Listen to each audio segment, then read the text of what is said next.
Au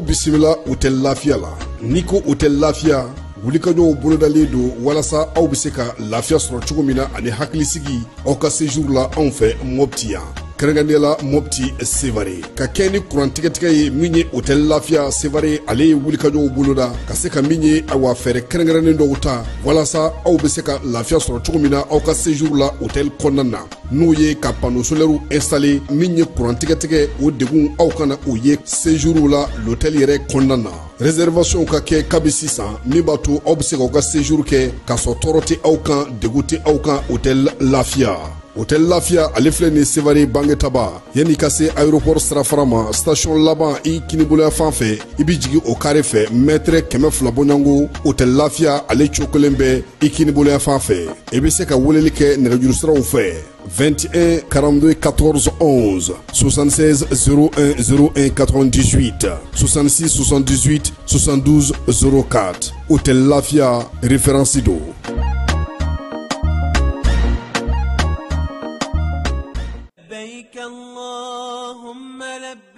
Agence Dunia Travel Service ako abibu nyamasegi foli kɛ ka ɲɛsin a ka sango hiji denw ma aw minnu ye danaya ta ka da kan aw ka hiji labɛn ni a kɛcogo ɲuman na n'an taara hɛrɛ la ka segin hɛrɛ la dumuniw ka ɲi bɛrɛbɛrɛli ka ɲi n'an mago bɛ diɲɛ fɛn fɛn na u b'a bɛɛ lajɛlen k'an ɲɛ donc an b'u fo k'u barikada directeur min tun b'an nɔfɛ n'o ye Amadu Mayiga ye a jɔra a jɔyɔrɔ la ɲɛmɔgɔya ko fɛn fɛn a jɔra a jɔyɔrɔ la ka nisɔndiya mɔgɔw la ka mɔgɔw bɛrɛbɛrɛ ka koto mɔgɔw t'a la mɔgɔw tɛ min dɔn k'a ɲɛ yira mɔgɔw la an y'o baara de sɔrɔ duniya la kumu kelen kɔnɔ a ko ka aw bɛɛ lajɛlen laduniya silamɛ minnu bɛ Mali kɔnɔ ani minnu sigiyɔrɔ bɛnnen don diɲɛ jamana wɛrɛw ma k'a fɔ san wɛrɛ o hiji ni o umura o baaraw labɛnw daminɛna ka ban o tumana aw minnu b'a fɛ ka hiji kɛ damu lakana ni basigi kɔnɔ Agence Dunia a kɛmɛ ko fɛɛrɛ bɛɛ lajɛlen tigɛ ka hiji kɛcogo ɲuman kalanw bɛɛ lajɛlen labɛn ka bila aw ɲɛ min ye k'a dɔn siyɔrɔ ni damu ye ka surunya aw ka bato kɛ yɔrɔw la dumuni lakika ka sanuma u bi tobi ka bila aw ka bolo ka saga n'a ka waati bɛɛ lajɛlen la dɔgɔtɔrɔ jolenw olu bɛ aw nɔfɛ hiji kɛ yɔrɔ ani bato kɛ yɔrɔ wɛrɛw bɛɛ lajɛlen la yɔrɔ bɛɛ ani waati bɛɛ baw bolo kuma dɔ o ka wusa ne de sen ka di ye Agence Dunia Travel Service jɛɲɔgɔn kelen min bɛ aw ka hiji ni aw ka humura kɛ k'a ɲɛ ale de do o fana ni aw bɛɛ kunnafoni wɛrɛ ɲini a ye weleli kɛ 66 71 37 24 70 64 99 71 ni aw bɛɛ u ka yɔrɔ ɲini u filɛ nin hippodrome yɛrɛ la immeuble station Soma Yafula Kulukɔrɔ sira da la o fana min y'i k'a dɔn Agence Dunia Travel Service ye k'u bɛ dugawu kɛ hiji ni umura kɛcogo ɲuman a n'a musakaw ala k'a nɔgɔya silamɛ bɛɛ lajɛlen ye. Dugu kɔnɔna sigida dɔ la bɛɛ b'i ci la nka baara o baara kɔfɛ laɲini dɔ bɛ yen laɲini min bɛ kɔlɔsili walima bololabila ko fɔ Fatu filɛ nin ye a bɛ baara kɛ BTP de la a ye baara kura dɔ boloda k'a sɔrɔ a ma ko fɔ EDM mɔgɔw ye o nana ni mun ye kuran fili dɔ tigɛra sigida kelen bɛɛ bilala dibi la Fatu ta ye bololatigɛ dan ye wa a damaja mɔgɔ si la nin ye Mamadu ye taxi bolila don k'a to mobili boli la a ye kuran poto dɔ gosi k'a kari a ma boli wa a ye EDMSA ka centre d'appel wele a ka nin kɛwale ɲuman in b'a to ka sara wɛrɛ tɛna bɔ a la Mamadu ye fasoden ɲuman ye wa a jan bɛ bɛɛ ka lakana na nka bɛɛ tɛ nin hakilina ɲuman in sɔrɔ Isa filɛ nin ye a bi ka kɛ komi a bi baara dɔ la k'a sɔrɔ a bɛ ka kofere électrique fil de bɔ ka t'u feere kuranko la fɛn bɛ jate kan ka minɛ an kana kɛ Fatu ni Isa ɲɔgɔn ye an ka kɛ i komi Mamadu n'aw bɛ fɛ ka dingɛsen baaraw kɛ aw bɛ EDMSA ka servisiw wele walasa aw kana tiɲɛni don dugu jukɔrɔ filiw la fasodenw aw kana ɲina ka dantɛmɛwalew kofɔ kuranko ta fan na aw bɛ weleli kɛ 36077 la walima agence EDMSA mun ka surun aw la an ka bi baro bɛna ta décret kura mun tara jamana ɲɛmaw fɛ ka APDP ka baara kɛcogo falen depuis le 14 mai 2024 jamana ɲɛmaw ye conseil des ministres la u ye décret dɔ ta décret min bɛ warisara don APDP ka sɛbɛn ditaw la APDP ka sɛbɛn dita ninnu tun bɛ di fɔlɔ fu nka sisan warisara donna la a warisara procédure bɛ cogo di aw ni ne n'a fɔ ko personne physique anw ka traitement généralement ka caméra installer an ka so ka installer an ka forow la o musaka bɛ bɛn 5000 ma ni personne morale don sisan i b'a fɔ entreprise baara yɔrɔw ou bien jamana ka cakɛda minnu bɛ wari ladon u ka kɛsi kɔnɔ olu caméra installeli ye 20,000 ye nin fila bɛɛ la san 3 de ye a papier ninnu validité ye san 3 kɔfɛ i bɛ segin ka taa APDP la ka taa kurakuraya tuguni baara yɔrɔ bɛ na ni traitement wɛrɛw ye i b'a fɔ gestion du personnel gestion de la clientèle contrôle d'accès ninnu ou bien gestion du recrutement o n'a ɲɔgɔnna caman olu bɛɛ lajɛlen olu bɛ ta APDP fɛ 20,000 ou bien 40,000 pour que ka se ka o bɛɛ lajɛlen farafasiya ka bɔ ɲɔgɔn na a bɛ wuli ka se APDP la APDP mɔgɔw b'aw dɛmɛ k'aw ka traitement cartographique kɛ n'o kɛra musaka min kan ka sara traitement mun na o musakaw bɛ d'aw tulo kan o wari mana fara ɲɔgɔn kan a bɛ reverser jamana wakandɛba de kɔnɔ n'a fɔ ko trésor public o kunnafoniya de tun b'an bolo ka d'aw tulo kan.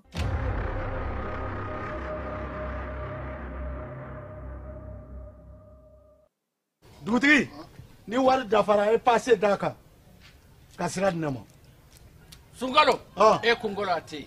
dugu wari ko o diba fo dugu an dugu dun warata de o koni kuma t'a la sa e ka sama mɔnɛ to yen i yɛrɛ ta sita sidi ka numéro filɛ nin wari ci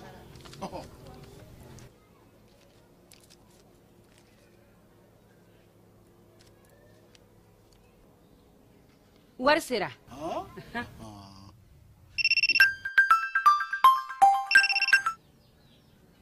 allo i ye wari sɔrɔ o ɲɛna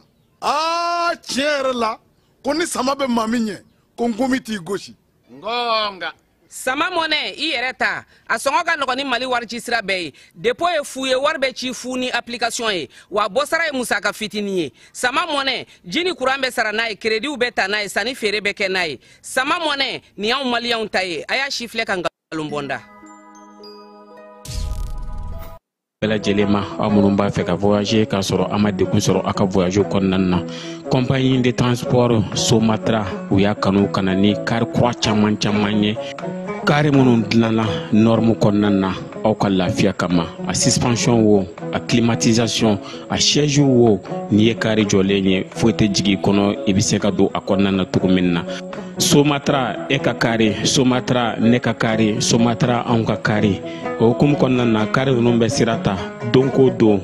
Bamako Segu San Moti Kucala ka taa se Sikaso ma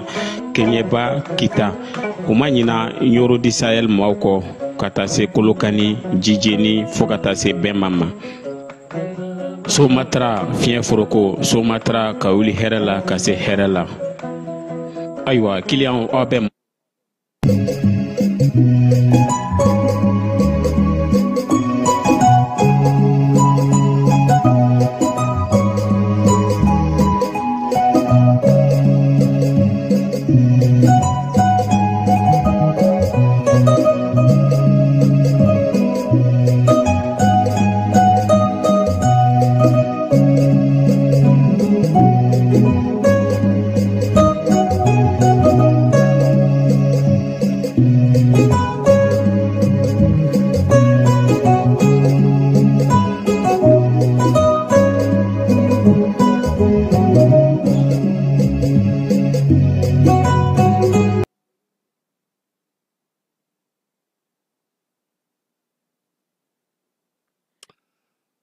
an filɛbaw ni an lamɛnbaw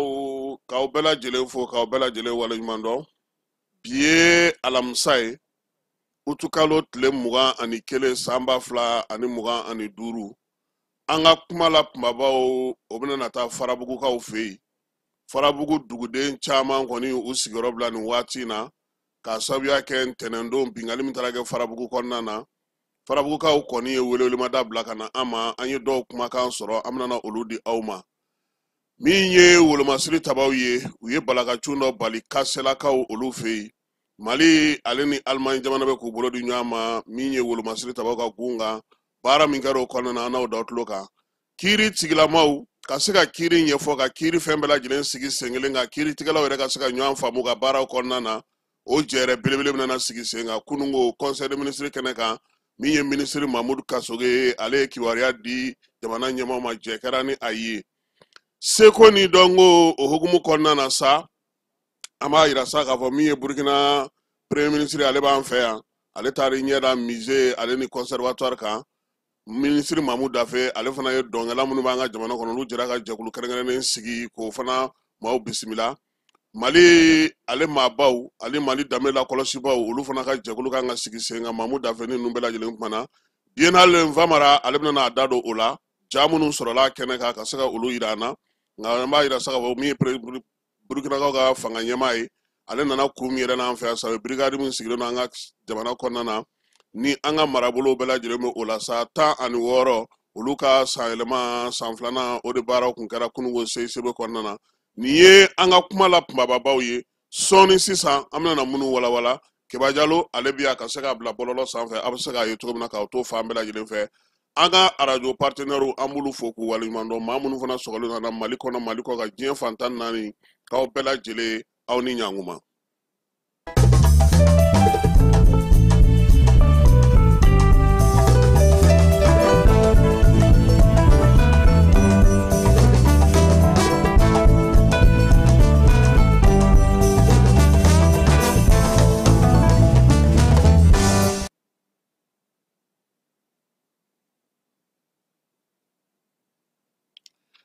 An filɛbaw ni an lamɛnbaw k'aw bɛɛ lajɛlen fo k'aw bɛɛ lajɛlen waleɲuman dɔn ntɛnɛn tɛmɛnen sɔgɔmada joona fɛ armée maaw u ye kibaruya di ko bingali taara kɛ kɛrɛnkɛrɛnnenya la farabugu dugu ale ni biriki wɛrɛ o kɔnɔna na wulikajɔ ninnu bɛɛ lajɛlen bannen kɔfɛ sa a yira k'a fɔ nin waati ŋɔnina farabugu dugudenw caman u bɔra dɔw taara dogofiri o min ka surun u la dɔw fana taara Sokolo o min ye cercle kura yɛrɛ ye Segu mara kɔnɔna na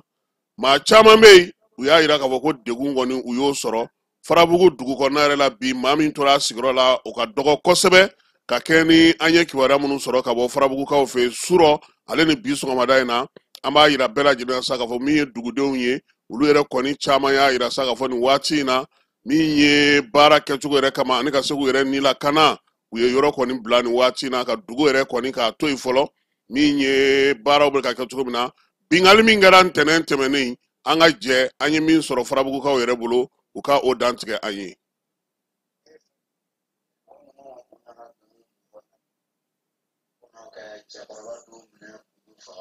Ni cɛdon ni o denw n'u musow fɛnɛ jama kɔni ka ca jama kɔni mɔgɔ ma ko ne hakɛ don cɔyi o ye nkalon tigɛ o taara ni mun ye o jate ma dɔn fɔlɔ o ye mɔgɔ min faga an bɛ se ka mɔgɔ 5 de fɔ o la ni mɔgɔ 5 faga an bɛ jɛ ni ala ye dɛmɛ min d'an kun na an b'o ta an ka mɔgɔ min tora a la ka ca ko dɔw yɛrɛ bɛ yen u kelen dɔrɔn k'u ka du la ko fo fa san an b'an ka mun san an bɛ dugawu de kɛ jamana in na ni bi ala ka faama ɲumanw caya ni saga siman ninnu ni ɲɔgɔn na mali an ka ɲɔgɔn minɛ dɔrɔn hali dugawu ni dudenw ma bɛn ala tɛ hinɛ o la n'i y'a mɛn ko karisa ye den ne ye faraw ka den yɛrɛ mɔgɔ minnu u nana don ni dugu kɔnɔna ye fɔlɔ u donna du kɔnɔ ka cɛkɔrɔba dɔw minɛ k'olu faga ka taa ni cɛ dɔw ni o denw n'u musow fɛnɛ jama kɔni ka ca jama kɔni ni mɔgɔ ma ko ne hakɛ don cɔyi o ye nkalon tigɛ o taara ni mun ye o jate ma dɔn fɔlɔ o ye mɔgɔ min faga an bɛ se ka mɔgɔ 5 de fɔ o la u ye mɔgɔ 5 faga an bɛ jɛ ni ala ye doni min d'an kun na an b'o ta an ka mɔgɔ min tora a la ka ca po dɔw yɛrɛ bɛ yen u kelen dɔrɔn b'u ka du la mɛ u ko fo faso olu dɔw tora a la an b'an kunna kisɛ de san an b'an ka harimu san an bɛ dugawu de kɛ jamana in na ni bi ala ka faama ɲumanw caya ni sagasimu ninnu n'u ɲɔgɔn na mali an ka ɲɔgɔn minɛ dɔrɔn hali du kɔnɔ ni dudenw ma bɛn ala tɛ hinɛ o la n'i y'a mɛn ko karisa ye den barikama wolo a n'a muso muso de bɛ bɛn nana muso ti bɛn na ti den barikama wolo jamana a bɛ dilan wabila ala ka ɲɛnabɔ ye dɔrɔn jamana in bɛ dilan a bɛ ban mun ɲɛna walayi olu b'o dilan an ka ɲɔgɔn minɛ dɔrɔn an ka kɛ ɲɔgɔn fɛ dɔgɔfiri a bɛn de don dugu kelen tɛ se mɔgɔ ninnu na diɲɛ bɛ ka mɔgɔ min dɛmɛ o ni mɔgɔ min kelen bɛ k'a yɛrɛ dɛmɛ jɔnni de fanga ka bon mɛ n'aw ye ɲɔgɔn minɛ tiɲɛtigi ala b'i dɛmɛ i bɛ sɛgɛn kɔni mɛ n'i ye sɛgɛn mun ye i bɛ lafiya sɔrɔ sɛgɛn kɔnɔ n yɛrɛ faraw ka den jiko bin ka bi mɛ ala y'o de o jamana ye ala ka suma an ka mɔgɔ mun ye gɛlɛya sɔrɔ nin ko in na yarabi ala k'o ɲuman bɔ taabɔ ala k'o hinɛ wala o ni cɛya sara ne yɛrɛ min bɛ ala deli na su ni tile wala abila kulubali tɛ fɛ n ka san dilan n t'o ɲini ala fɛ fiyewu sani ne fa ka sa ne fa tun b'a fɔ ma de karisa n'i ye ne den kɛnɛ siran sɔn ka sa nin ko in na kana boli farabugu minɛnen ne fa kun b'o de fɔ n jɛɲɔgɔn caman tora nin ko in na ne minɛna ka ne datugu o bɛɛ y'a ta n bɔlen ma taa yɔrɔ si n bɛ dɔgɔtɔrɔ kelen kɔnɔ ni jamana in kɔni m'an jaabi an tɛ jamana in jaabi fo ka san saya an ye marifa in ta de k'an faso wa an bɛ sa an t'an faso labila ni ne don sera yɔrɔ min ne bɛ sa ye sɔrɔ ne t'a bila walayi tubabu tile 19 san kalo 8 san 2000 ani san 25 ka bɛn ni tarata ye an dusukun kamkaminen wulila terrorisiw ye an ka yɔrɔ fila attaqué tɔgɔfili commune kɔnɔ farabugu ani digikun a bɛɛ attaquela ka bɛn ni 5 heures du matin waati ye a bɛɛ kɛra waati kelen kɔnɔna na o ni militaires de kɛra ɲɔgɔn na fɔlɔ o ye gɛlɛya caman kɔni ta ka ɲɛsin militaires ma ni ka sɔrɔ ka jigin ka na farabugu dugu kɔnɔ population kɔni gɛlɛya a fanga bonyana parce que o taara ni musow ni denmisɛnw ye o ye maa minɛ ka fanba kɔni kɛ musow ye ka bɔ ani cɛ 4 o ye muso nu minɛ mun kama o de ye pour que segu yɔrɔ sauver ka bɔ mɔgɔ min ni tora la farabugu dugu kɔnɔ o taara fɔ maa 5 jate la an y'o kunnafana sɔrɔ an ye kunnafana di an ka ɲɛmɔgɔw ma jigikun côté la o y'o kan fana attaqué an ka militaires la mɔgɔ caman fana jogina mɔgɔ minnu kɔni tora la vraiment an tɛ kunnafana dɔn na farabugu militaires fana ka kunnafana di o cogo la an tɛ se ka foyi fɔ o la en tout cas a kɛra gɛlɛya a balila an yɔrɔ la ka sanga ni jigikun gɛlɛyaw ye militaires minnu jogina o nana dɔgɔtigi sascom na maire an yɔrɔ wuli ko an ka taa an ɲɛ da mɔgɔ joginenw kan an taara ɲɛ da o kan ni maire ka jɛn ye ka nɔgɔya da o ye an bɛna bali ko la waati min na 16 heures moins kɔnɔna na o ye retour kɛ ka na farabugu tuguni ka na k'an yɔrɔ fɛ kun ye terroriste ninnu ye o nana sɔrɔ militaire kɔni niveau la mɔgɔ ti directement o jiginna farabugu kɔnɔ o y'a sɔrɔ sɔ la militaires ye o suivi ni ka o seko kɛ mais olu kɛ suivi mu bali ka jigin farabugu kɔnɔ population nɔfɛ kabini an ni farabugukaw bɛ se ka kuma telefɔni na minnu bɛ yen fo ka n'a kɛ ligne tigɛra an ni ɲɔgɔn cɛ kunnafoni kan ka lase yɔrɔ min na an y'a lase ni ko dɔgɔfili k'a daminɛ le 6 octobre 2020 ka na se sisan ma dɔgɔfili kɛra misali ye mali duguw la an tun bɛ faso kɔ ka fɔ an tɛ faso jaba ala nana an ka jamana gɛrɛtigɛ furancɛla fanga na a y'an bɛɛ nisɔndiya sani furancɛla fanga ka na o y'a sɔrɔ an jɔn bɛ yɛrɛ lakana niveau de la furancɛla fanga nani an commencera ka mɔgɔw sensibiliser an ka an fanga dɔgɔya kɛ ko to a tigiw bolo an tɛ se k'an to sɛnɛ na k'a fɔ an b'an yɛrɛ lakana n'a ye mansɔn mun b'an lakana donc an k'an bolo jigin an ka tɛmɛ n'an ka sɛnɛ ye n'a fɔra lakanabaa minnu bi anw kɔrɔ ka anw lakana olu fanga taara dɔgɔya fo ka na bin an yɔrɔ kan tan an bɛ welewele minnu da k'a ɲɛfɔ Asimu ye n'a ka gouvernement o bɛ baara la an b'a dɔn mais o k'a lajɛ dɛ n'a fɔra k'a fɔ ko bolokɔrɔta yɔrɔ si tɛna se ka sɔrɔ mali dugu si tɛ yen fo a ka fɔ ko jalisiw kɛmɛ ka yɔrɔ dɔ minɛ an sera an ka se ka bɔ ka kuma k'a réalité fɔ Asimu i ka baarakɛlaw de don anw bɛ yan autorité sira kan sensibilisation an ye san caman de k'a la fɛn fɛn bɛ yen n'a bɛna ni armée dɛmɛni sira ye an y'an seko k'a la wa an bɛ sɛgɛn fo ka taa se don ma an b'a la mais an ka laɲini kɔni tɛ ten jugu ka se k'a sago sɔrɔ mali na minnu sara arméw na minnu sara civiliw la an bɛ dugawu kɛ ala ka hinɛ wuli silamɛsiw kelenna bɛɛ lajɛlen la yɛlɛma ka don baara la pour que yɔrɔ a kun cogo min na an ka se ka segin kɛ yɔrɔ bɔsi jugu la k'a bila mali ka bolo kan sinon fɛn b'a la ka taa cogo min na a tamasiyɛn man ɲi an bɛ heure min na sisan kɔni jugu bɛ farabugu kɔnɔ waati nataw la ni yɛlɛma wɛrɛ donna la o y'a damana kunnafoni ala k'an bɛ sababu dɔ de ye bila kuma in na an b'a dɔn sabamɔgɔ o mɔgɔ bɛ kunnafoniya la k'a daminɛ maire la ka taa sous-préfet la ka taa préfet la ka taa gouverneur la ka taa fɔ ministère la o bɛɛ bɛ nin ko kelen kalama. ayiwa keba kunun sɔrɔ minnu bɛ sogolo kɔnɔna na n'o ye suala ye cercle yɛrɛ kura o ɲɛmaw y'a yira sa k'a fɔ ko maa caman kɔni denmisɛn ni maabakɔrɔw u y'u yɛrɛ ta ka bɔ pewu farabugu kɔnɔna na ka na se olu ma ye sɔgɔma in na fana an ye kibaruya fana sɔrɔ ka bɔ dogofiri ko caman fana bɔra farabugu kɔnɔna na ka na fara olu ka u ka yɔrɔ la ye nin waati in na kibaruya min bɛ farabugu yɛrɛ kɔnɔna na kɛrɛnkɛrɛnnenya la o tɛ se ka fɔ maa fɛ sabula tɛgɛjuru sira tɛ yen nka jama fanba kɔni yɛrɛ ɲini sabula kabini ko daminɛ don bamanciwale kɛbaa ninnu kɛlen ka don u ye maa 50 de minɛ yaasa k'olu kɛ k'u yɛrɛ latanga wolomasiri tabaw kana na taa mugu ci u la u y'olu kɛ ka se ka kɛ u bɔ sababu ye nka u tilara ka segin ka na tuguni dugu in kelen in kɔnɔna na tuguni maa minnu bɛ yen kɔni olu caman ye gɛlɛya sɔrɔ bi sɔgɔmada in na fana farabugukaw y'a yira sa k'a fɔ ko dogofiri yɛrɛ fana bɛ degun kɔnɔna na ko sabula min ye dogofiri ye maa minnu taara bi farabugu ani biriki wɛrɛ kan k'u bɛ ka munumunu dogofiri yɛrɛ lamini fana na min ye dogofirikaw ye olu kɔni bɛ fɛ sa welewelemada ka kɛ dɛmɛ ka taga don u ma nin waati in na yanni u ka taa bi dogofiri fana kan an ye kibaruya min sɔrɔ sɔgɔmada in na ka bɔ dogofiri ale kɔnɔna na min ye armée a ka wulikajɔ n'a ka cɛsiri hukumu kɔnɔna na kɛba a ye balakacun dɔ bali kasela ni bɛ ka taa segu pɔsu bɛ yɔrɔ min na yen kɔni kunun na siniko sufɛ armée y'i jɔ a jɔyɔrɔ la kosɛbɛ hali n'o y'a sɔrɔ kisɛkaw ni mugukaw kɔni guwanna kosɛbɛ ka taa se waati caman nka min y'an ka wolomasiri tabaw ye u sera ka kɛnɛ kɔni minɛ ka baaraw sigi sen kan kɛba hukumu kelen kɔnɔna na menagakaw fɛ yen an b'a yira sa k'a fɔ dugudenw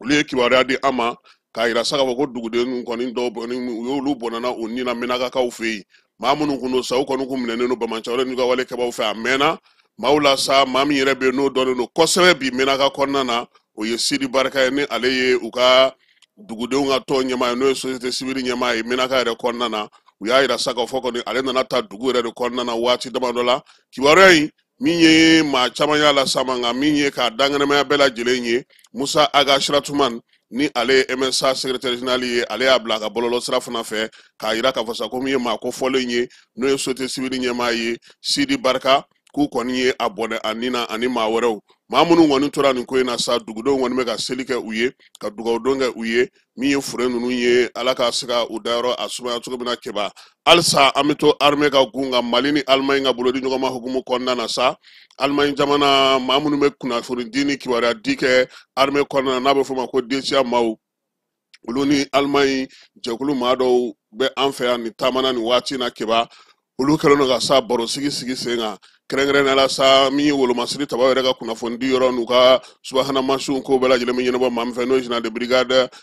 Halifa Kulubali ye ale ye maa ninnu bisimila nin kalo in tile 19 Alimanw sa u ka bolofara min bɛ yen n'o fana bolo fana ka kibaruya ko kunna sa n'o ye colonel Arak Olkolsi ye ale kɔni nana ni nin jɛkulu maa ninnu ye yaasa u ni Mali bɛ se ka kuma cogo min na général de brigade Halifa Kulubali a ye ɲɛfɔli kɛ u ye k'a ka nisɔndiya yira u la sabula a y'a yira k'a fɔ ko bila ko tɛ kabini RFA Mali ni Allemagne bolo bɛ ɲɔgɔn bolo bolodi ɲɔgɔnma min sa ni u ye baara caman kɛ ɲɔgɔn fɛ u ka baaraw ta nasira fɛ sa fɛɛrɛ caman sigira sen kan ka se ka wolomasiri tabaw dɛmɛ an ka jamana kɔnɔ Allemagne jamana ale ye dɛmɛ ta ka don o la kuma caman nin waati na ni maa ma falenba minnu fana nalen filɛ nin ye n'o o ɲɛmaa bɛ colonel Roxolowski bolo o fana nana sa ka na ɲɛfɔli kɛ baara taabolo ye mun ye u b'a fɛ mun ka falen u bɛ fɛ an n'an ka jaga baara minnu kɛ ɲɔgɔn fɛ yaasa an ka kunnafonidiw bɛ se ka saniya cogo min na minan ɲɛnɛmaw bɛ se ka di an ka maaw ma cogo min na ka se ka baara kɛ kɛrɛnkɛrɛnnenya la armée ale ka gun nka Allemagnekaw u nakun o ye kɛba brigade citoyenne n'o ye fasodenɲumanya jɛkulu ye sa ale baaraw kɛra kununko CICB la wulada fɛ bin ye Mali premier ministre n'o ye général de Abdoulaye Mayiga ye ale kɛrɛfɛ sa Burkinakaw ka premier ministre fana tun bɛ yen n'o ye Iritanba Jean Emmanuel Ouedraogo ye maa ma falenw caman jamana ministre minnu bɛ yen sa ni olu bɛ tali kɛ seko ni farikolo ɲɛnajɛ la jamana fila kɔnɔ olu fana bɛɛ lajɛlen tun bɛ kɛnɛ kan nin y'a san 2 ye sa Mali kɔni ye nin jɛkulu in sigi sen kan ka kɛ sifinw ka tɔn ye fasodenɲumanya taabolo u bɛ se k'o don u ka baaraw la cogo min na wulikajɔ ni cɛsiri marabolo bɛɛ lajɛlen na san 2nan ye hukumu kɔnɔna na sa Burkina fanga ɲɛmaa ale de sugandira yaasa a kana kuma an ka jamanaden ninnu ye n'o ye an ka sifinnaka ninnu ye faso kanu faso jɔli faso faamuyali k'i ni di ka jamana ma min ye k'a sɔrɔ i ma tɔrɔmɔɲɔgɔn minɛ o bɛ se ka kɛ cogo min na adamadenw ni sifinw fɛ hakili jagabɔ hukumu kɔnɔna na sa a ka kuma ye tali kɛ o la min ye Iritanba Jean Emmanuel Ouedraogo ye a y'a yira sa k'a fɔ ko min ye Burkina kɔnɔna na baaraw bɛ kɛ cogo min na bi Mali fana kɔnɔna na o kelen don sabula sifin ninnu u bɛɛ lajɛlen kan k'u bolo di ɲɔgɔn ma i n'a fɔ AES jamanakuntigiw y'a ɲɛɲini cogo min na Iritanba Jean Emmanuel y'a yira sa k'a fɔ denmisɛnnin de kɔni bɛ se ka fɛn caman kɛ galabu ka kɛnɛ wulikajɔ kan ka kɛ cɛsiri kan ka kɛ min ye jamanaw ye k'ulu kanu k'u dɔn k'u taabolo dɔn k'u tabiyaw dɔn min ye laadaw ye k'ulu dɔn bɛɛ lajɛlen k'a dɔn k'a fɔ ko bi ko denmisɛnninya de la maa bɛ se ka ko caman sigi sen kan sabula o fili yafa ka di a y'a yira sa k'a fɔ ko Mali ye nin min sigi sen kan nin ye a tɛna da Mali ma koyi Burkina ni Niger u bɛɛ lajɛlen ni AES jamanaw na don a la Mali premier ministre n'o ye général de division Abdoulaye Mayiga ye ale fana ye kuma ta a ko ko nin don ye don kɛrɛnkɛrɛnnen ye sabula jamanakuntigi Asimi ale ko ka nin de kɛ denmisɛnw kana to kɛrɛfɛ u ka labɛn u ka dilan u ka faso kanu u ka faso taabolo ni faso danbew bɛɛ lajɛlen dɔ maanifinya taabolo adamadenya taabolo basigi ni hɔrɔnya kɔnɔna na min ye cɛfɔ ni kanbɛn bɛn ni kelenya sabatili ko ka o baaraw kɛ a y'a yira sa k'a fɔ ko min ye denmisɛnnin kɔni 1,200 olu kɔni taara ko in hukumu kɔnɔna na sa san 2023 waati nka nin waati na sa e k'u ma kɛ maa ba duuru ye wa ba duuru in kɔnɔna na sa u y'a yira sa k'a fɔ kɔni ko kɔni bɛɛ bɛ ka bɔ Mali marabolo 16 de kɔnɔna na ani Bamakɔ baara minnu kalifalen don o la sa o ye ka se ka wulikajɔ kɛ yɔrɔw la yɔrɔ minnu bɛ yen ni jɛrɛjɛbaw bɛ kɛ wa u yɛrɛ k'u jija fana ka kɛ fasoden ɲɛnamaw ye fasoden minnu n'u bɛ se ka yira misali la jamana ale kɔnɔna na kɛba an bɛ taa fan fɛ an bɛ sɔrɔ ka segin ka na conseil des ministres ale kɛnɛ kɔnɔna na.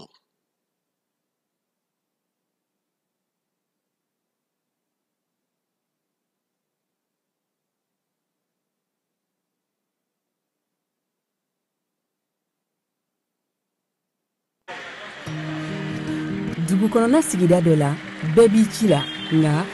baara o baara kɔfɛ laɲini dɔ bɛ yen laɲini min bɛ kɔlɔsili walima bololabila ko fɔ Fatu filɛ nin ye a bɛ baara kɛ BTP de la a ye baara kura dɔ boloda k'a sɔrɔ a ma ko fɔ EDM mɔgɔw ye o nana ni mun ye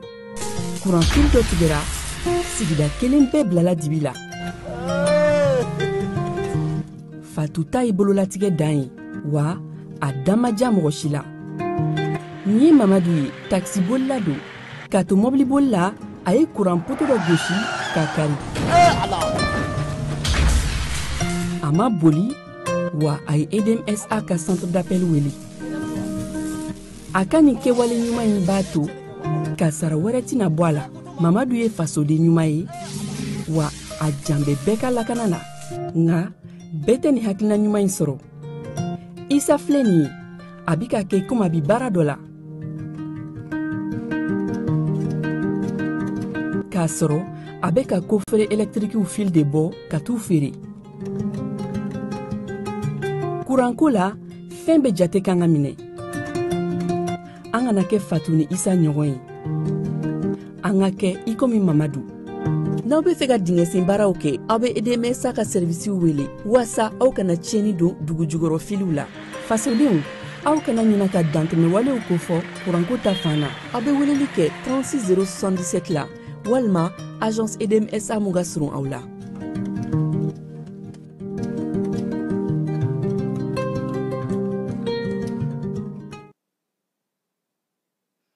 Conseil des ministres laadala ale bɛ kɛ Kuluba faama sigiyɔrɔ la ale kɔni bɛ kɛ sa araba o araba kunungo o ta kɛra kɛrɛnkɛrɛnnenya la sa min ye ɲɛmaaya bɛ maa min bolo général de division général d'armée Asimi Goyita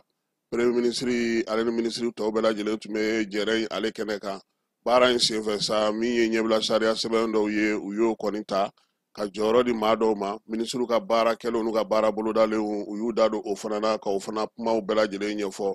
ka kɛ ni ɲɛbila sariya sɛbɛn ko kuma ye sa ministre min bɛ sɛnɛko kunna ale conseil de ministre la dɔnniya baara min n'o tun bolodalen don sa ji tɛmɛsiraw bɛ se ka sigi sen kan cogo min na foro kɔnɔnaw la o baara min kun sigira an ka jamana kɔnɔ ka kɛ ni san 2025 ka taa se san 2024 ma o sɛbɛn ko ale kɔni b'a fɛ sa o ka sigi sen kelen kan Mali ka conseil de ministre min kɛra mai kalo tile 21 san 2025 o tun y'a yira sa k'a fɔ ko ka kunnafonidi kɛ ka kɛrɛnkɛrɛn Mali yɛrɛ bɛ fɛ ka baara minnu sigi sen kan n'o o ye ji walankatali ye foro kɔnɔna na sa o tako filanan ni ale kɔni bɔra ni baara min sa min kan ka lawaleyali kɛ k'a daminɛ san 2025 la ka taa se san 2029 na fɛɛrɛ in kɛ kun ye min ye o ye hakilina in sa dɔ bɛ se ka fara kun fɔlɔ min tɛmɛna o ka se n'o ka kow bɛɛ lajɛlen kan yaasa maa minnu bɛ yen n'olu b'an ka togodaw la ji a ka se ka walankata ka taa se u ma ka dɔ fara u ka sɔrɔ kan min ye da dumunikow ye sa ka se ka o lakana fana sabati a ko hukumu kɔnɔna na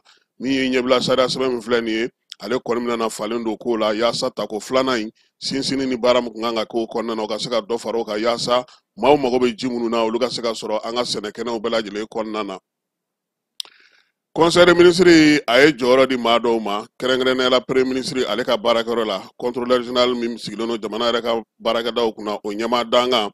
o kɛra Karim Fombaye ale inspecteur de service économique ye ministre so min bɛ n'o bɛ bɛn ni kerenya cɛfɔ ni kamɛ kunna ale ka ministre so la chargé de mission o kɛra Alassane Ag Mohamed Achek ye ale ka baaraw bɛnnen no baara ɲɛbilaw olu sigili ma sen kan ministre so min bɛ n'o bɛ an ka jamana ni jamana cɛ sira ɲɛnabɔ ko kunna Mali lasigiden Wurandakaw fɛ kɛrɛnkɛrɛnnenya Kigali o kɛra général de brigade Boubacar Diallo ye min ye ministre so min bɛ sanayɛlɛ kalanso kunna ani ɲinini n'an ka jamana kɔnɔ kalanso min bɛ n'an b'a fɔ ma ko NSUPSA o directeur kɔni o kɛra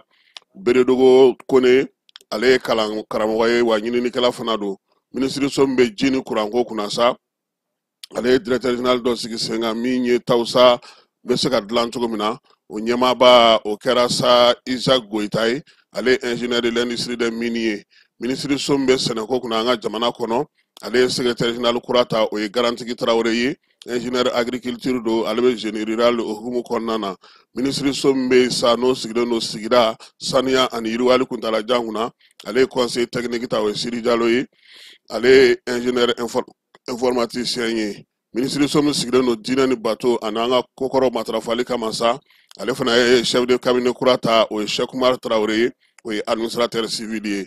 baara bolodalo hukumu kɔnɔna na sa ministre min bɛ sariya ko kunna an ka jamana kɔnɔ n'o ye Mamadou Kasoge ye a ye conseil de ministre ladɔnniya sa k'a fɔ ko bɛna fɛɛrɛ kɛnɛ belebeleba sigi kiiri ko bunakun kan an ka jamana kɔnɔ yaasa kiiri ka se ka faamuya kiiri taabolo kan ka faamuya yɛlɛmaba minnu donna kiiri ko la ale ni jo sariya ko lafasali la an ka jamana kɔnɔ ministre Mamadou Kasoge ko sa ko ale kɔni b'a fɛ sa malidenw ka sigi ka kuma gɛlɛyaba minnu b'an ka kiiri ko bunakun kan bi kiiri yɛrɛ bɛ se ka mun dabali bi fɛɛrɛ kuma jumɛn bɛ se ka sɔrɔ sa yaasa ka se ka kiiri sigi sen kan kiiri min bɛ nafa ɲɛ maaw ye min ye bonya ni karama kɔnɔna na bɛn ni jo sariya kumaw ka se ka fɔ jaabili ka kɛ maaw ye min bɛ bɛn fasodenw ŋunanfan ma min ye jɛrɛ in sigikun y'o ye jɛrɛ in ka laɲini ye mun ye sa o ye ka fɛnw fara ɲɔgɔn kan yaasa ka se ka ɲɛfɔli kɛ bɛɛ lajɛlen ka se ka kiiri bon ani kiiri so k'o faamuyali baaraw kɛ o mana tɛmɛ ka bɔ yen sa fɛɛrɛw ka sigi sen kan kiiritigɛlaw yɛrɛ ka se ka baara kɛ hukumu kɔnɔna na hukumu minnu bɛɛ lajɛlen bɛ taa taabolo kelen na faamuyali bɛ se ka kɛ min kɔnɔna na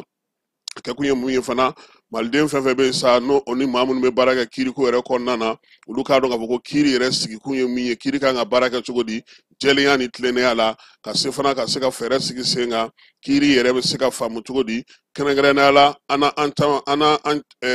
lamini jamana minnu bɛ jɛrɛ kelen kɔnɔna bi n'o ye AES ye a k'o ka se ka kɛ minisiri Kasoge y'a jira sa ko min ye nin fɛɛrɛ kɛnɛba ye minnu kan ka sigi sen kan an ka jamana kɔnɔ k'a bɛna taa taabolo fila fɛ taabolo fɔlɔ o bɛna kɛ Bamako Kayi Mopti o bɛ daminɛ min ye septembre kalo tile 25 ka taa kun fori septembre kalo tile 30 min ye taabolo filanan ye sa n'o bɛna kɛ Bamako yan dɔrɔn o bɛ kɛ octobre kalo tile 30 ka taa kuncɛ tile 31 ministre Mamadou Kasoge ale y'o fɔ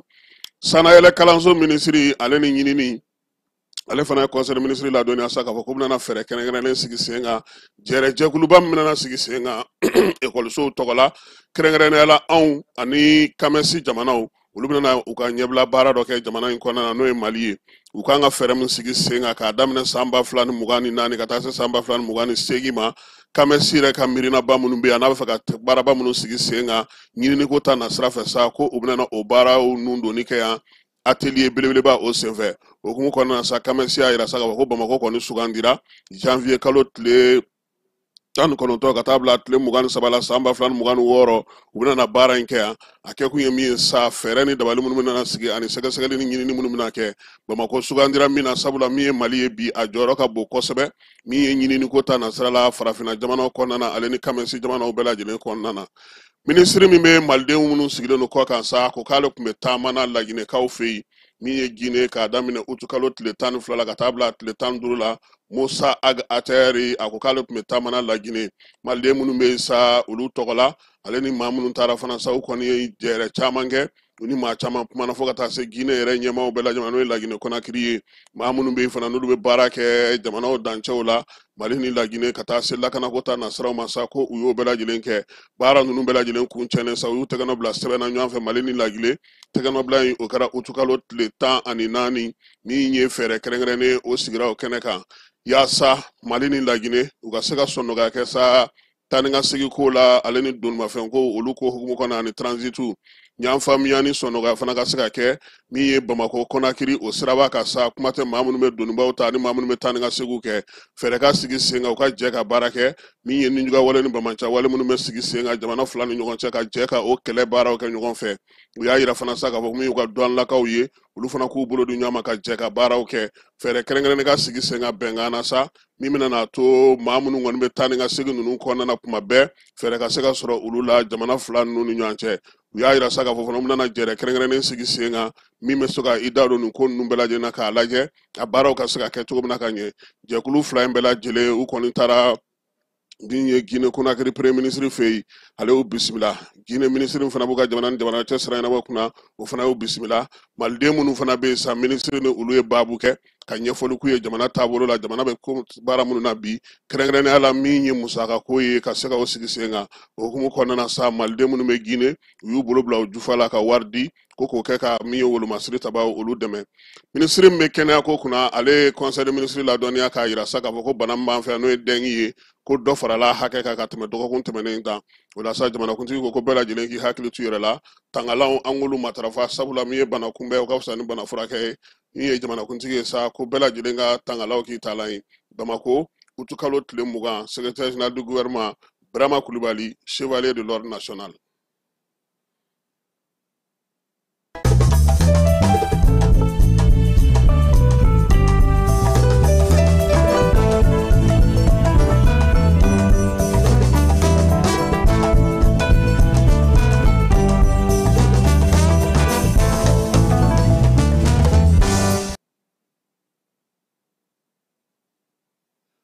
N'an segira ka na kumaso kɔnɔ an bɛ to Kulubakaw fɛ kɛrɛnkɛrɛnnenya la jamanakuntigi ale kɛlen don k'a ka musaka min labila yaasa maaw bɛ se ka dɛmɛ cogo min na sa o hukumu kɔnɔna na maa min bɛ o ko kunna n'o ye Agibu Danbele n'an b'a wele ko junior ale n'a baarakɛɲɔgɔn olu nana sigira 6nan kɔnɔna na yan maa minnu bɛ sa n'olu tulo tɛ kuma na n'o ye tulogerenw ye u ka kalanso min bɛ yen n'a bɛ fɔ o ma ko jigiya kalanso u nana ye yaasa ka se ka na jamanakuntigi tɔgɔ la baara kɛ sogonikɔkaw fɛ yen kunna siniko birigiden fɔlɔw kɔni y'o da sa kilasi 3 o jɔli baaraw kan ka kɛ min ye jamanakuntigi ka maa mafalen ye a kelen kun tɛ taama in na chargé de mission 2 tun b'a la min ye jamanakuntigi yɛrɛ ka baarakɛyɔrɔ musaka ko bɛ maa min bolo n'o o ye colonel Tunkara ye ale fana tun bɛ a taama in senfɛ Agibu y'a yira sa k'a fɔ ko min ye kalanso in kɔni ye u ka wulikajɔ n'u ka cɛsiri bɛɛ lajɛlen a kan ka kɛ kɛrɛnkɛrɛnnenya la ka bɛn sa kalanso in yɛrɛ ka laɲini ma sabula min ye kalanso in ye a sigira sen kan n'o ye tulogerenw ka kalanso in ye san 1991 kɛrɛnkɛrɛnnenya la sa minisiri min bɛ kalanso ko kunna sa a kɔni b'o de bolo o la sa min ye kalan in yɛrɛ ɲɛmaya bɛ maa min bolo n'o ye Kalilu Jɔnbɛra ye ale kɔni y'a yira sa k'a fɔ ko degun kɔni bɛ denmisɛnninw kan bi dɛ denmisɛnnin minnu bɛ yen n'olu ye tulogerenw ye olu ka kalanko ko a ka gɛlɛn kosɛbɛ second sigili ni premier sigili n'olu dɔw bɛ kalan kɛ hippodrome kɔnɔna na a bɛɛ n'a ta yɔrɔ tɔw la sa kɔni degun bɛ yen Jɔnbɛra y'a yira sa k'a fɔ kɛnɛ kan ye ko min ye nin ko min kɛtɔ filɛ n'o ye kilasi jɔlen ye o bɛna fisaya olu ma kosɛbɛ a ye foli ni tanuni kɛ ka ɲɛsin jamanakuntigi n'a nakɔkɔrɔmaw ma baara minnu kɛra kalanko hukumu kɔnɔna na fo ka na se olu yɛrɛ ma bi ni olu ye éducation spéciale ye a y'a yira fana k'a fɔ ko min ye jaabi ɲuman sɔrɔli olu fɛ o ye minɛn sɔrɔli ye ani kalan kɛyɔrɔ ɲuman bɛ se ka sɔrɔ cogo min na o yɛrɛ bɛ se k'u kun don yɔrɔ minnu na lycée minnu jɔra Asimi fɛ minnu kurakurayara ani minnu baaraw bɛ sen na a y'o bonyamasegin kɛ dugutigi n'o o ye Sogonikɔ dugutigi ye Modibo Sangare ale fana ye bonyamasegin kɛ ka foli tanuni ta ka ɲɛsin jamanakuntigi ma nin baara minnu n'a bɛna k'o kɛ nin ye Sogonikɔ kin bɛɛ lajɛlen k'u b'a fɔ k'a waleɲuman dɔn yaasa sa baara minnu sigira sen ka kalanko la u bɛ se ka ɲɛ sɔrɔ cogo min dugudenw ka lafiya bɛ se ka kɛ min na Sangare ale y'o fɔ jamanakuntigi ka conseil spécial n'o ye Agibu Danbele ji ko sa ko min ye nin kalanso kura ekɔliso kura min jɔlen filɛ nin ye ɲɛbila min bɛna n'a to sa baara bɛna kɛ maa minnu bɛ yen n'olu bɛ baara kɛ nin hukumu kɔnɔna na n'o ye denmisɛnnin minnu ye sa ni degun lujura bɛ olu la u ka tɔpɔtɔ ka ɲɛ yaasa baara bɛ se ka kɛ cogo min na ka ɲɛ kalan ka kɛ ka ɲɛ ko jamanakuntigi ale ka miirinaba de y'o ye u ka dɔ fara cɛsiri ni timinandiya kan dɛmɛ tɔ a bɛ kɔfɛ ka na yaasa denmisɛn ninnu u fana bɛ se ka u yɛrɛ ye cogo min na u bɛ se ka lafiya cogo min na wa ka kalan kɛ yɔrɔ la hakili sanuman ni min ye kɛnɛ sanuman olu kan u bɛ se ka to cogo min na u n'u tɔɲɔgɔnw bɛɛ lajɛlen ka kɛ kelen ye kalanko ta nasira fɛ Gawokaw ye taasibila kɛ maaw ye maa minnu bɛ yen n'olu bɛ dɛmɛ ta ka don maaw ma n'o ye humanitaire ye a tɔgɔla don min kun sigira sen kan sa nin kalo in tile 19 o kɛra ɲɛnɛmayaliba ye Gawo kɔnɔna na ɲɛmaaw kɔni nana sa ka ni maa ninnu fo k'u waleɲuman dɔn Gawokaw y'a yira sa k'a fɔ ko min ye ni maa ninnu ye u ka baara kan ka kɛ k'a sɔrɔ u ma maa dɛmɛ u kan ka u tile bɛɛ lajɛlen ye min ye u ka baaraw kan ka sigi sen kan fana k'a dɔn k'a fɔ u ti maa bɔ maa la u ti maa fisaya ni maa ye wa nin don ye sa don min n'olu b'u u fo u sera ka baara minnu kɛ Gawokaw kɛrɛfɛ waati gɛlɛman olu hukumu kɔnɔna na maa minnu bɛ ni olu kɔni bɛ Gawo kɔnɔna na hali bi an b'a yira la sa k'a fɔ ko olu ye baara dɔ sigi sen kan sa n'o ye ka kalansen sigi sen kan kalanso min b'a to sa maa minnu kɔni bɛ yen sa n'olu tun ye dɛmɛ sɔrɔ ka bɔ sariyaso olu hukumu kɔnɔna na sariya dɔnbaw sariya lafasabaw olu bɛɛ lajɛlen nana sa Gawokaw fɛ yen Mali Burkina Niger AES jamanaw yaasa ka se ka kalan kɛ u kunna magistrabaw b'a la greffiers bɛ a la ale ni sariya taabolo tɔw bɛɛ lajɛlen tile fila baara in kɔni kan ka kɛ hakilina falen kan sariyakisɛ minnu bɛ jamana ninnu kɔnɔna na ka se ka olu tɔbɔtɔ k'u lajɛ u bɛ se ka bɛrɛbɛn cogo min na ka baara kɛ ɲɔgɔn fɛ bɛɛ ni kelenya hukumu kɔnɔna na yaasa min ye maaw kɔni n'i bɔra ka taa jamana tɔ ninnu na i k'a dɔn k'a fɔ ko sariyaw bɛɛ lajɛlen ye kelen Iblo Mali ale ka bolo di ɲɔgɔnma ni minisiriso min bɛ sariya ko kunna ani Royaume de Pays-Bas olu de baara in sigi sen kan kɛba banamagaw fɛ yen ko denmisɛnnin dɔ tora ji la ye dɛ Kamaleni n'o ye denmisɛnnin ye sa san 10 ale kɔni somaw tun bɛ k'a ɲini fa bɛɛ lajɛlen fɛ ja ale tora ji de la a tora ji la min ye kɔji min yɛrɛ ka surun banama la kosɛbɛ sɛgɛsɛgɛliw kɔni bɛ sen na sa yaasa ka se k'a lajɛ n y'a f'i ɲɛna kunun ko min ye banama dugutigi ye Belenge Sɛnpara ani maa min bɛ chauffeur ka tɔn kunna sa olu bɛnna bɛnkan in sɔrɔla cogo min na an ka taa banamakaw fɛ yen Belenge ka bureau kɔnɔ Keba dugutigi bɛ yen dɛ n'i taara Belenge ka bulon kɔnɔ don o don bɔli i tɛ fɛ ka bɔ dɛ an ka taa i ka bulon in kɔnɔna ye fɔlɔ.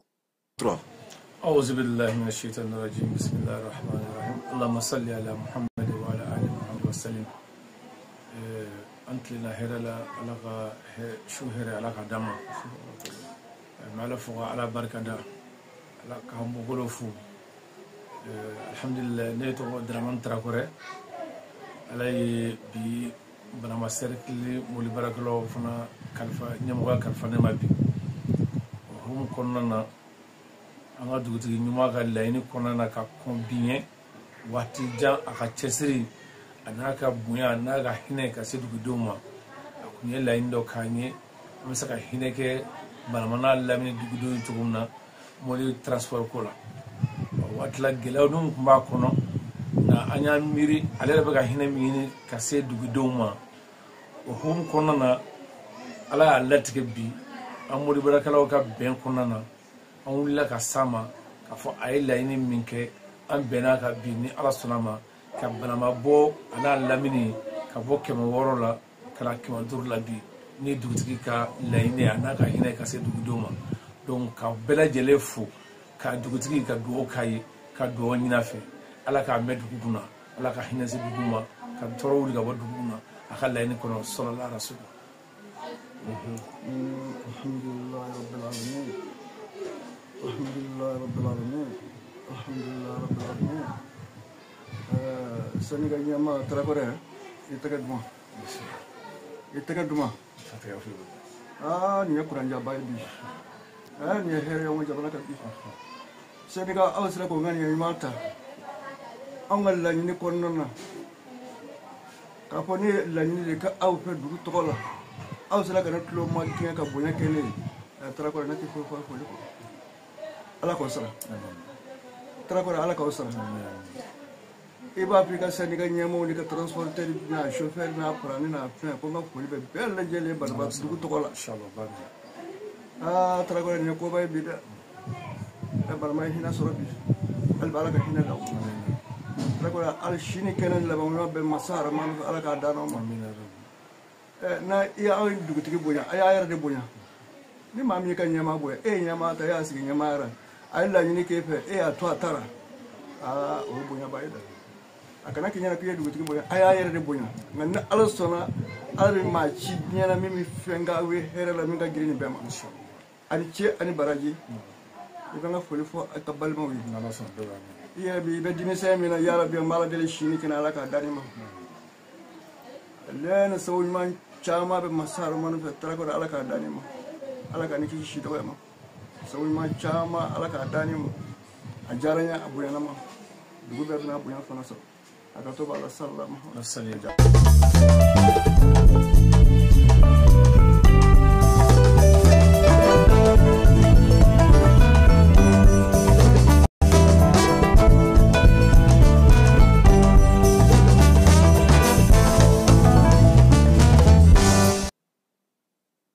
Mbelenge sempara banamba dugutigi ama fo kami ye sempara la kaw bela jele fo banamba konnana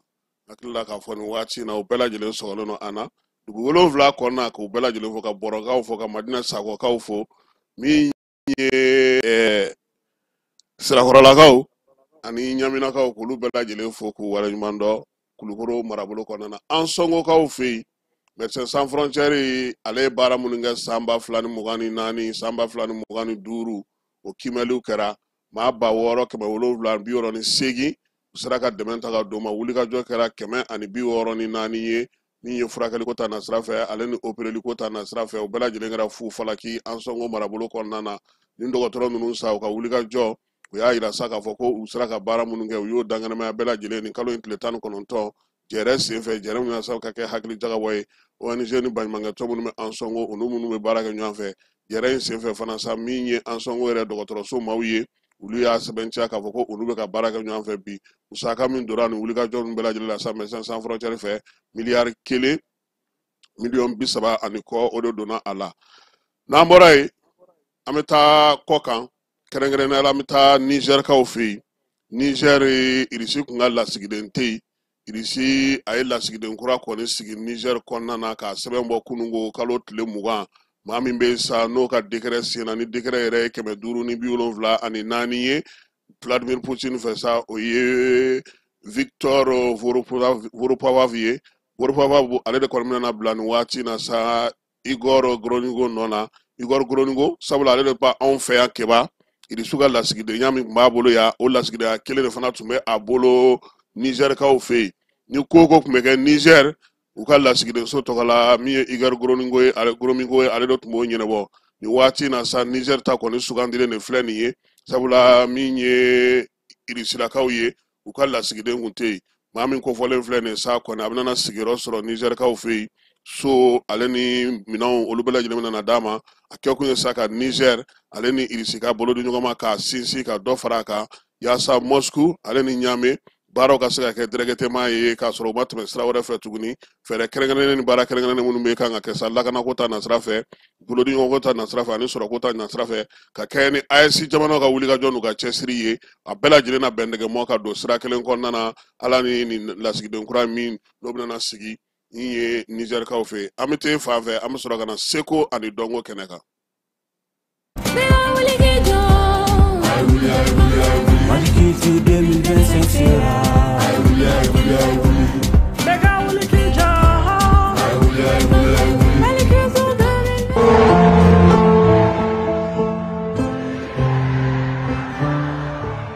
Wati sera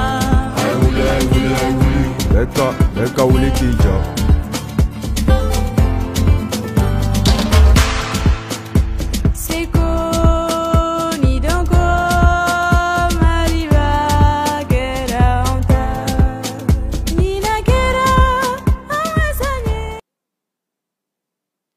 Kabi kuna siningo Burkinakaw ka fanga ɲɛma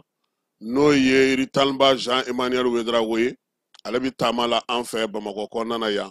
kunungo fɛnkɔrɔ mara yɔrɔ min bɛ Mali kɔnɔna na n'o ye musée national ye ale ni kalanso min n'o ye sanayɛlɛ kalanso ye n'a bɛ fɔ o ma ko conservatoire des arts multimédia Balafasege a taara nin yɔrɔ ninnu bɛɛ lajɛlen na ministres tun bɛ conseil des ministres la waati min na secrétaire généraux sa n'o bɛ ministreso kɔnɔna na olu kɔni de taara ka taa yɔrɔ ninnu yira a la min ye Mamadu n'u b'a wele ko Kumbuna Jara n'o ye ministre min bɛ seko ni dɔnko kunna o ka secrétaire général ye ka taa fara min ye farikolo ɲɛnajɛ secrétaire général kan n'o ye Modibo Traoré ye n'o ye premier ministre fana ka protocole ma olu bɛɛ lajɛlen tun bɛ yen ale ni garde corps Keba kana to ka ɲinɛ olu kɔ dɛ aha ni ɲinɛ olu kɔ dɔrɔn i y'a bɛɛ jɛ taama in senfɛ sa directeur minnu bɛ nin yɔrɔba fila la sa n'o ye Kamaraka ale ni Keita ye u ye ɲɛfɔli kɛ Mali fini minnu bɛ yen bi n'o bilalen don an ka fɛnkɔrɔ marayɔrɔ la kabini diɲɛ bisimila Mali donna finiko la cogo min fini fɔlɔw tɛna an ka jamana kɔnɔ cogo min ani an ka jamana ye ɲinini minnu kɛ ka tɛmɛ o bɛɛ lajɛlen yirala la musée ale kɔnɔna na a bɔra yen sa ka sa min ye conservatoire fana kɔnɔna na n'o ye conservatoire Balafaseke kɔnɔna na ye baara minnu kɛra ɲɛgɛnko ta nasira fɛ denmisɛnninw bɛ ka wulikajɔ minnu kɛ bi seko ni dɔnko hukumu kɔnɔna na fɛɛrɛ kɛrɛnkɛrɛnnen minnu sigilen don wa ka kɛ ni Asimi ale ɲinansan min kɛ seko ni dɔnko san ye min ye conservateur maaw olu bɛ sigi min b'a to sa u bɛna fɛn bɔ ni fɛn minnu ye don nataw kɔnɔna na o baaraw bɛ ka kɛ cogo min na Mali yɛrɛ ka seko ni dɔnko bɛ taa fɛɛrɛ minnu fɛ ani AES kɛlen don k'i bolo don ɲɔgɔn ma sira minnu fɛ o bɛɛ lajɛlen dan tigɛra premier ministre a ko a nisɔndiyara kosɛbɛ sabula a ye fɛnw ye a ye fɛnw faamu baaraba mun bɛ ka kɛ sa a ko ni Ala sɔnna a ma ale n'a fɔ jamanakuntigiw ye Mali ka ni a ka ta ka yaala fa bɛɛ lajɛlen fɛ maaw bɛ se k'a faamu cogo min u ka jɛ fana ka fɛɛrɛw sigi sen kan ni hakilina ɲɔgɔnna ninnu olu bɛ se ka kɛ cogo min na AES jamanaw olu bɛɛ lajɛlen kɔnɔna na halisa seko ni dɔnko hukumu kɔnɔna na min ye ministre Mamu Dafe sa maa minnu bɛ yen n'olu kan ka kɛ an ka danbew la kɔlɔsibaw ye olu minnu kan ka sigi sen kan sa hukumu kɔnɔna na ministre Mamu Dafe ale ye maa mafalen dɔw bisimila min ye danbe la kɔlɔsibaw ye olu kan ka kɛ maaw ye an ka tabiya an ka seko an ka dɔnko an ka laadalako ka kɛ olu kɔlɔsibaa ye a y'a yira sa k'a fɔ ko miiriya in kɔni bɔra min ye Bamakɔ fugaba n'o sigira sen kan o ye laɲini minnu kɛ états généraux min kɛra kɛrɛnkɛrɛnnenya la seko ni dɔnko hukumu kɔnɔna na o ka laɲini belebeleba ye nin ye danbe la kɔlɔsibaw sa a maa kun fɔlɔ minnu sugandira Mali kɔnɔ yaasa ka Malikurako sigi sen kan sifinw ka se ka jamana faamuya an ka taabolo n'an ka tabiyaw bɛɛ lajɛlen ka se ka don bɛrɛ la min ye an ka kɔrɔlenw kana na tunu an ka jamana kɔnɔ olu bɛna na kɛ o ye min ye danbew la kɔlɔsibaa maaw ye sa a yira k'a fɔ ko maa mafalenba minnu bɛ a kɔnɔna na sa Mamu Dafe olu bisimila Dr Fode Musa Sidibe ale dogolen tɛ maa la tuguni an ka jamana kɔnɔ min ye Mayi Asanatu Ɲare ye ale fana dɔnnen don kosɛbɛ professeur Iba Ndiaye ale fana dɔnnen Gole Tunkara ka taa se Burama Sumano ma an yɛrɛ terikɛ ale ni Mamadi Keita ko olu de kɔni a ko ɲɛmaaba fɔlɔw ye ni Ala sɔnna ma baara minnu kan ka kɛ u fɛ u yɛrɛ na taa sigi ka fɔ kɛ ka se ka baaraw sigi sen kan min ye baaraw bɛ se ka kɛ cogo min na an ka danbew bɛ se ka lakɔlɔsi cogo min maa minnu fana bɛ se ka fara olu kan k'o bɛɛ lajɛlen ɲɛfɔ jamanadenw bɛ se ka faamuyali ko la cogo min na halisa seko ni dɔnko hukumu kɔnɔna na denmisɛnnin minnu bɛ yen n'olu ka baara bɛnnen don dɔn ma an ka jamana kɔnɔ olu fana farala ɲɔgɔn kan ka jɛkuluba kelen kelen sigi n'o ye fédération ye yaasa ka se ka o fédération yira ministre la sa u ka ɲɛma n'o ye Lasina Kone ale kɔni nana ministre fɛ yen n'o ye ministre Mamu Dafe a n'a ka tɔnden dɔw ka na u ka baara minnu bɛ sen na u y'a yira sa ko nin fédération ba in fana bɛna sigi sen kan u bɛna fɛ ka baara minnu kɛ dɔnko ta nasira la an yɛrɛ ka dɔn n'an ka laadala dɔn ani dɔn wɛrɛ minnu bɛ yen olu bɛ dorogo cogo min na fɛɛrɛ minnu bɛ sigi sen kan sa fédération yɛrɛ ka se ka baara kɛ an ka jamana kɔnɔ a tɔndenw olu ka se ka lakodɔn jamana ɲɛmaaw ni jamanadenw bɛɛ lajɛlen fɛ ka se ka baara kɛ seko ni dɔnko tigilamaw fɛ u ka laɲini y'o ye fédération y'a yira fana k'a fɔ sa ko min ye assurance min sigira sen kan n'o ye avocu ye k'olu ka tɔndenw ka don o la koyi u nana ka n'o ɲini ministre fɛ yaasa u kana ɲinɛ o kɔ u kɔni ye ministre y'u fo u ka wulikajɔ n'u ka cɛsiri la u sɔnna cogo min na k'u fara ɲɔgɔn kan ka jɛkulu sigi u b'u kumataw nɔgɔya kosɛbɛ yaasa u ka baara kɛtaw la don nataw olu kɔnɔna na kɛba n'an bɔra yen an y'a fɔ kunna siniko k'a fɔ kununko ko min ye biennale ɲɛbila baaraw ye a kɛra Bamakɔ ya CICB kɔnɔna na Famara ale ye min sɔrɔ kɛnɛ kan an ka jɛ k'o filɛ waliju 373 ka dugu Tɔnbɔkutu ye dɔnni dugu ye ani seko ni dɔnko duguba o de la an ka jamana ka ɲɔgɔn jɛrɛ belebeleba seko ni dɔnko bunakun kan biennale artistique et culturel kan ka ta kɛ Tɔnbɔkutu ɲinɛ san kɔnɔ a bɛna kɛ sewa ni sankɔrɔta dan ye baw bamananw ko so min bɛ ja o bɛ dɔn kabi a fitiri o siratigɛ de la an ka jamana seko ni dɔnko minisiri ye Tɔnbɔkutu kɛnɛ belebeleba in baaraw nun dɔnni ɲɛbilali kɛ prelancement Bamakɔ kɔnɔ yan nɔ kɛnɛ in kan a kun bilasiralen don minisiri caman fɛ ka fara marabolo ɲɛmaw ka bɔ marabolo caman kɔnɔ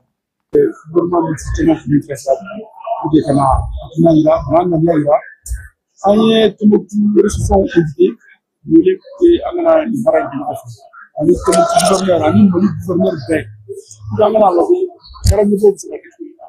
mais vraiment an nisɔndiyara an se wara parce que n y'a ye ko bɛ to fɔ o ye baara min kɛ Tɔnbɔkutu artiste n'a sigi bolo yɛlɛma u y'a yira k'a fɔ Tɔnbɔkutu caman min tun b'a la ale bi kɔ b'a la o ye fɛn bɛɛ Mali kɔnɔ a ye ko bɛɛ kɛ ka tɛmɛ kɛlɛ la mais tamasiyɛn bɛ yɔrɔ la bi an bɛ ka taa yɔrɔ min nɔfɛ i bɛna kɛ Mali civil de mo a bɛna na ni yiri kura ye an b'o baro de la a ɲuman biɲɛna ninnu a bɛna kɛ biɲɛna min biɲɛna politique parce que an ye labɛn caman de dilan an bɛ deli ka dɔrɔn de olu ka ɲi mais an ye yɛlɛmabaw de don a la parce que biɲɛna bɛ se ka kɛ ko ye ka Mali yɛrɛ seko n'a dɔnko hɔrɔnya k'a da kɛnɛ kan k'a masaya da kɛnɛ kan Mali yɛrɛ ye mun ye Tomati ye mun ye diɲɛ kɔnɔ a ye mun ye diɲɛ kɔnɔ ko nafolo ɲuman de tun Mali sugu ye mun ye ne bere ya jina donc dina ni ko ba don an bɛna an bolo ɲɔgɔn ma cɛ ka baara de don parce que mɔgɔ kelen ka baara tɛ gouvernement y'a laɲini président ko ka le ministre côté mais baara de kɛ Tomati donc Tomati population bɛɛ wele min yɛrɛ na bi o yɛrɛ ka fɔ cɛsirilen don baara in na ni Ala sɔnna ma a bɛna kɛ sababu ye ka malidenw kala ɲɔgɔn na parce que diinɛ fɔlɔ ye min ye nin fɔlɔ ye min ye ka malidenw kala ɲɔgɔn na ani bɛn ni tinɛ ye min Tɔnbɔkutu marabolo ɲɛmaa a ye jigi di maliden bɛɛ ma ni ka yɛrɛ maaw la k'a fɔ ko Tɔnbɔkutukaw kɛn bɛ ka labɛn bɛɛ sabati sira bɛɛ lajɛlen fɛ yaasa ka nin kɛnɛba in tɛmɛ hɛrɛ ni baden ani nisɔndiya la. Tɔnbɔkutukaw b'a fɔ ko an b'an den bila ka waliden de lamara. Ça veut dire quoi? Ni n'u nana Tɔnbɔkutukaw fɛ yen Tɔnbɔkutukaw bɛ ɲinɛ u den kɔ u bɛ dunanw de la don kosɛbɛ. Donc ça veut dire que anw delilen don hébergement anw delilen don hospitalité la nin tɛ ko kura ye anw bolo mais an kan ka min dɔn min kɛ seulement k'a yira mɔgɔw la ka nin tɛ ko kura ye anw bolo sécurité ta fan fɛ n ye n da t'o la n ko an faamaw kɔfɛ aw bɛ min kɛ faamaw ye don o don an ye dɔ fara o kan pour que a ka se ka kɛ sécurité min tɛ faamaw kelen kungo an bɛɛ kungo de don ka bɔ Lere ka taa Gosi cercle o cercle village o village la. An bɛ kan ka baara kɛ pour que sécurité ka na kosɛbɛ o de bɛna to président ye ŋaniya min ta ko pour que biennale nin ka kɛ o sababu ye an bɛ o de sɔrɔ o ye ko ka biennale nin ye ka kɛ occasion y'an bolo ka dɔ fara an ka sɔrɔ kan ka dɔ fara an ka bɛnkan an ka sigikafɔ kan an jɛlen don ka dɔ fara o kan keleya foyi kana kɛ an ni ɲɔgɔn cɛ ngo biennale nin bɛ se ka kɛ o sababu ye. Tɔnbɔkutu biennale pré-lancement in kɛra nisɔndiyako ye biennale ja kun fɔlɔ dira maaw ma bawo Tɔnbɔkutu fɔliw Tɔnbɔkutukaw ka masiriw a bolola baarakɛlaw ka fɛn dilannenw fɔ ka taa se défilé de mode mun kɛra Tɔnbɔkutu mara dugu bɛɛ lajɛlen fɛ ani dɔnkili mun bɛ Tɔnbɔkutu la kofɔ k'o kɛ ka maaw la nisɔndiya.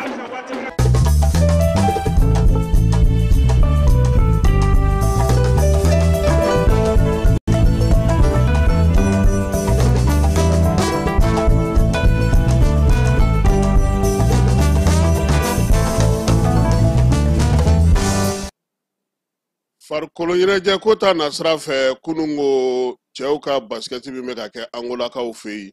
o hukumu kɔnɔna na Mali ale ni Côte d'Ivoire kun bɛ ɲɔgɔn na quart de finale kɛnɛ kan Mali ye se sɔrɔ 102 Côte d'Ivoire ta kɛra 96 ye o b'a yira sa k'a fɔ ko Mali baskɛtikɛlaw cɛmanw n'o ye seniors ye olu de kɔni bɛna taa demi finale kɛnɛ kan sibiri don ni Ala sɔnna a ma ani Sénégal de bɛna ɲɔgɔn sɔrɔ Kilon kɔnɔna na an ni Sénégal ye ɲɔgɔn sɔrɔ kɛra 77 ye n'Ala sɔnna a ma sibiri nata ani Sénégal bɛ ɲɔgɔn sɔrɔ Mali ni Côte d'Ivoire ka nin kɔni bololandolaci maa caman kun sigilen na k'a fɔ ko Mali tɛ se ka se sɔrɔ nka kunu denmisɛnw u y'u yɛrɛ di u y'u ni di ka wuli ka jɔ ni cɛsiri sugu bɛɛ lajɛlen kɛ u bɛ se ka se sɔrɔ cogo min keba ko n da in na yɔrɔ dɔw la fo prolongation ja basket prolongation ka teli dɛ an tɛ nin don ballontan na ni nin kɛra anw bɛ an bɛ sɔn an yɛrɛ ka match nata in kuma bɛ ka caya fɔlɔ k'a sɔrɔ a ma se fɔlɔ yɛrɛ ne t'a dɔn ko min b'a nka an bɛna n'a ɲɛɲini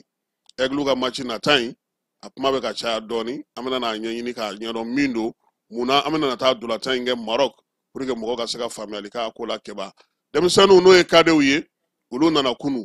u tun bɛ Indonésie ni coupe nana tournoi min tun bɛ sen n'a ye sa jamana 4 Mali ani jɔnjɔn nana kunungo yaasa ka se ka super coupe AC min k'ale diya kosɛbɛ Kulukorokaw olu ye fɔlikɛminɛn san ka di u ka supporters ma min ye quartier min bɛ Kulukoro n'o ye plateau maaw ye u ye dunun ale ni a b'a fɔ ma ko vuvuzela kɛba yolu fana sangadi u ka supporteru ma ka yira sa ku kana kulukoro sengoroma dondo min ye baara in ye sa vuvuzela kɔni o ye 16 ye u ye Mali drapeau fana k'o fana dilan ka di u ma u ka ɲɛmaa n'o ye Asana Wologɛ min ye o ko ni Ala sɔnna ma kɔni Supercoupe Asimila mankan ti kɛ maa si negela ye a ko kɛnɛ kan keba ma an ka kunnafoni kuncɛ ni min o man di an ka faso den ɲɛnɛmaba an ka faso jɔlaba an ka faso kanubaba n'o y'an yɛrɛ ka cɛkɔrɔba ye Colonel Isa Ongoiba Ala y'a ka kalifa minɛ a la kunungo keba ni ye Isa Ongoiba fɔ anw seukaw b'a f'i ɲɛna ko Office du Niger Ongoiba keba ni ye ko kɛ Office du Niger la fo bi PDG ni DG mana office kɔnɔ min de la k'a ɲɔgɔnna kɛ wa min ye Isa Ongoiba ye ale kun tɛ a ka kuma dogo k'a fɔ k'a bɛ taa fɛn fɔ i kɔ kan n'a bɛ fɛn fɛn fɔ i kɔ a bɛ se k'a fɔ i yɛrɛ jɔlen ɲɛna maaw kɔni ye min dɔn a la a y'i jɔ a jɔyɔrɔ la sabula minisiriya n'o ye mara kamabɔli minisiriya ye a y'o kɛ an ka jamana kɔnɔ sɛnɛ minisiriya ani baganmara minisiriya a y'o kɛ Musa Tarawele tile la min ye Isa Ongoiba ye